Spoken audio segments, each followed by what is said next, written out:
the Fredericksburg Center for Creative Arts, Fcca, and the May 2021 Patterns Exhibition. We appreciate you viewing this video and ask and welcome your support of our nonprofit all-volunteer gallery. I'm Carol Morgan, the curator of the Frederick Gallery. We have replaced our first Friday in-person receptions with videos that will be posted on YouTube, our social media, Facebook and Instagram, with a link on our website at www.fccagallery.org. Please visit our gallery in person. We are open, mask required, and social distancing please. In our members gallery this month we have a special show, Paper and Threads, featuring 3 artists, Lori McGowan, Karen Julian, and Jenna Cullen. The Patterns exhibit provides artists with the opportunity to submit work with a specific theme. This challenged the juror Matt Lively to select a limited number from many entries based on his own personal aesthetic, experience, and judgment. Matt Lively earned a BFA in sculpture from VCU in 1993 and has exhibited nationally and internationally in numerous solo, juried, and group exhibitions. He has taught at VCU and the Virginia Museum of Fine Art and currently operates his own classes, Painting Outside with Matt Lively in Richmond, Virginia. He is on the board of 1708 Gallery, co-founder of the award-winning collaborative environmental sculpture duo Lively/Harper, is a contributing founding member of Ink Tank Lab, serves as art director of short independent film, producer of the documentary Death, and is organizer of community projects such as #Artist of Hope to support nonprofit arts during the pandemic. His work is in collections in the US, Canada, Europe, Australia, and China, and he was a recipient of the Teresa Pollock Prize for Excellence in the Arts. We welcome back as a juror, Matt Lively. Thanks, Carol, and thanks to the FCCA for having me do this again. It was a treat, as it always is. It was also difficult because there was a lot of good work that was submitted that I had to pick from. The original batch of work I had to whittle down to what would fit in the gallery, and that was hard. I take this seriously, and I take every individual piece of work seriously as if it were mine, as if I was the artist that submitted it to a show. I think about craftsmanship, I think about the process, and I think about the final image that was depicted. But mostly what is irritating to my students about me is that process is the most important one of those 3 things. And most of the selections that I made were, the foundation was in the process. So if your image was really great at the end and I didn't pick yours for an award, I'm sorry, because someone else's process was either more interesting or weirder than yours. But I will still give you props for doing such a good job on your image. So I will stop talking now and go show you some of these things. So this Elizabeth Castellano King watercolor is one of the craftsmanship ones that stood out to me. It depicts that which it depicts. It's railroad tracks, and there's no doubt about that. But being watercolor, I know how difficult watercolor is, and she nailed this and even treated the watercolor almost like acrylic or oil paint, but it is the definition of craftsmanship. So I just wanted to point that out, that Elizabeth Castellano King did a great job here. And this Christine Dixon oil on wood panel is similar in that respect, in that it is a masterful handling of the material and the colors and the tools, and depicts this still life very, very effectively. This Marcia Chavez painting, oil on canvas, also depicts a picture. And this is my first honorable mention. It uses the same tools as the other one, uses the same materials as the other ones, oil paint and brushes, it depicts the image, but it injects a mood that there's a loneliness to the image, there's a sort of a sadness to the image, so it goes beyond the craftsmanship into this other place. So I'm honorably mentioning it. It is the first of the honorable mentions. The next honorable mention was this Betty Gray. It is what it looks like. It is whiteboard and ink. And this is the process part of what I like. It looks to me like it is the beginning of a process of something else. And I don't know what that something else is. I don't know what the end product is, but it makes me kind of fill in all the blanks moving forward. And when I have the blanks to fill up, it's perfect in my head. Whatever this thing is going to end up being someday, it's perfect in my head. Also, on the walls of my studio look a lot like this. I write down stuff. I do all of these drawings, and I do math equations, and mostly do them wrong because I'm terrible at math. But I do drawings and pie charts and stuff that I can actually physically draw out pie charts and then estimate the percentage when I'm building sculptures and things like that. Anyway, it's raw and it's immediate and it was fast and it talks about process, and I really couldn't stop coming back to this one. So Betty Gray, good job. The third honorable mention was this Teresa Black collage called Fleur. Is that right, Carol? Fleur? Flower. Flower. It is a collage, but at first glance, it doesn't really look like a collage. It looks like it looks like a painting from a distance anyway, and that's what I thought it was from looking at them online. But it is a collage, and I don't know what the original pieces are for the collage.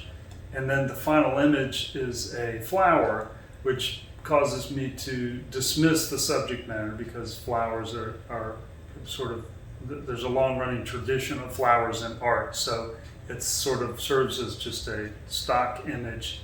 And then the way that it's handled and the way that the materials are handled and the way that it's collaged made me interested again.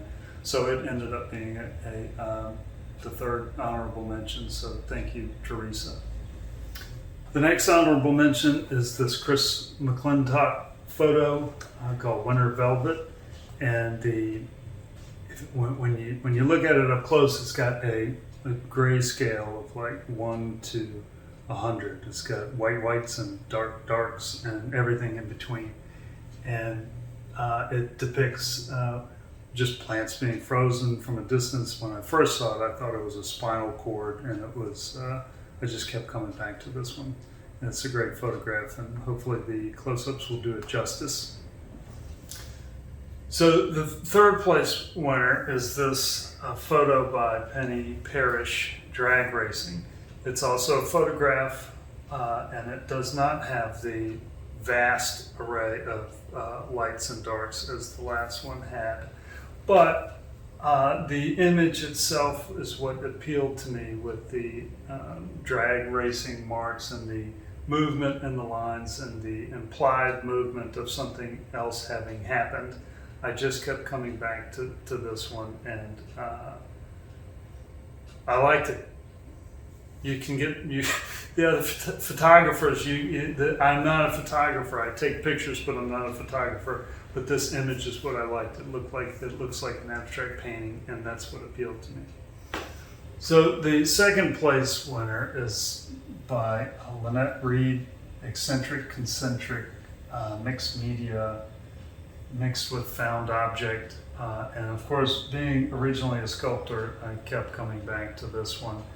And I love how I don't know what came first, if it were the fabricated objects or the found object. And I don't know if she found the object and then responded to it and added things to it, took things away. I don't know how it was made, so it sort of bubbles up into existence, kind of like plants do. And when I see something that mimics nature and axe-like nature, I'm a sucker for that. So the first place winner, as I saw them, was this Deborah Schindler Vortex linoleum cut. Deborah also submitted another linoleum cut that I liked as well, but this one, just the solid image itself, the dynamic image, the swirl, and the funny position that the person was in, I kept coming back to it. And as far as the craftsmanship and process, linoleum cuts, we know the process of that, and that you cut out this stuff. But the thing that I liked about Deborah's stuff was that usually when you cut out the linoleum, it's either there or it's not there. But during the printing, she got some gray sections in it. So there was white and there was black and there was grays, and I guess it was because it was cut sort of shallow, so some of the ink was able to hit it.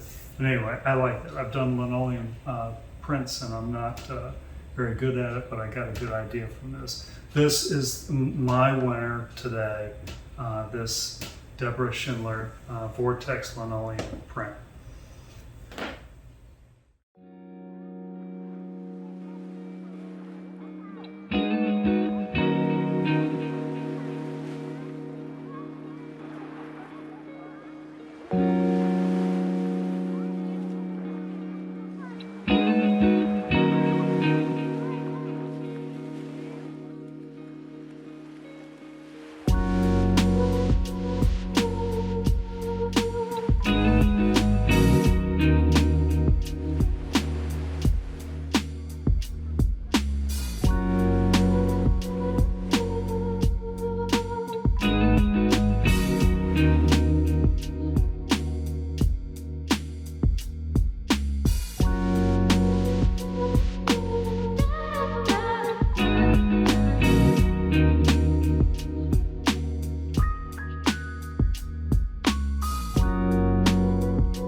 I want to thank you for watching our video. Please share the link with your friends, your patrons, and spread the word that the FCCA Gallery is open. The show is much more intense when you can visit in person and take time to view each individual piece of art up close. I want to thank Matt Lively for a wonderful job. Well done, Matt. It's a lot of fun to work with you, and you made the trip up here twice from Richmond, which we really appreciate. It's my pleasure. I really love coming up here. I love the opportunity. Thanks for having me. Thanks for submitting all the great work, and thanks for making my job difficult and picking the winners. The Fredericksburg Center for the Creative Arts, where art and history meet.